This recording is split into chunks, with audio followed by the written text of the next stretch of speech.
I just want to thank everybody for coming out. This promotion has been like no other promotion that we've ever done. I've been grinding, focusing on training, so I haven't seen all the billboards and all the posters and everything, but I've been getting a lot of feedback.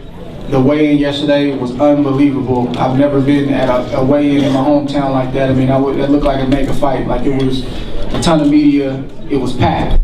And I couldn't get caught up in it yesterday. I had to stay in the moment because, obviously I still had a fight that I had to fight.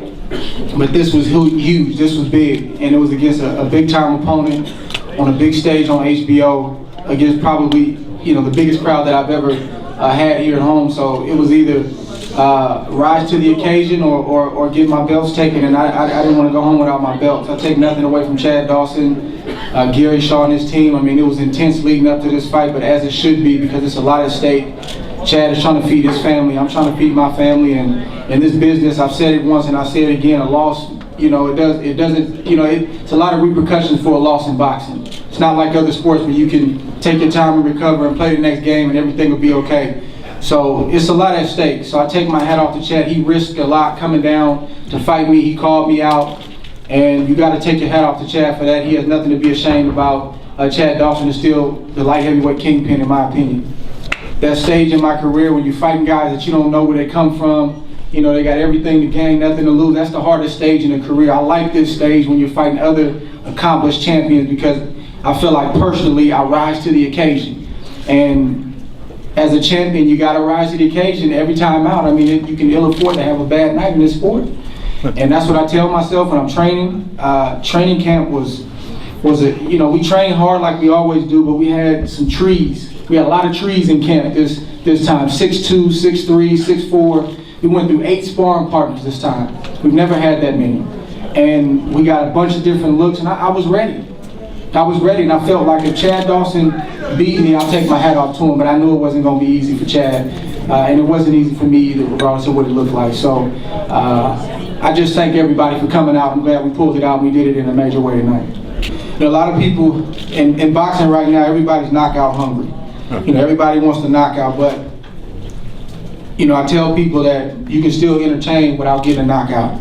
You can still be entertaining the people without knocking somebody out. But a knockout is always great, and that's the last piece of the puzzle in my game that I want to keep working on. And it's not really something you can teach, it's all instincts. When you buzz a guy, you hurt a guy, you wobble a guy, you drop a guy, and you just know how to get him out of there. That's the last piece of the puzzle, and this is the first step toward that tonight against a guy that is a top of the line opponent. He was bigger than me. I think he came in at 185 tonight. I came in at 175. He was longer reach. He had the height on me, but I told you guys leading up to this fight, it's not about size. It's a science. It's about knowing how to do what you do.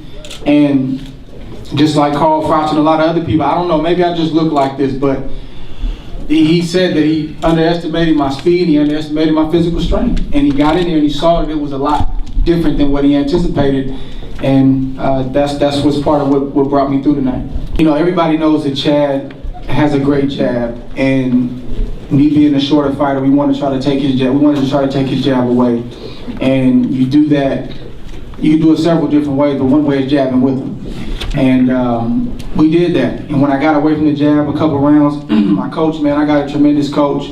After I knocked him down the first time as a young fighter, you want to go right back and knock him down with the same punch you just knocked him down with. But he said, forget about that. Get back on your jab. Keep boxing. He'll run into something again. And I did that. And then he ran into the last combination that eventually stopped him.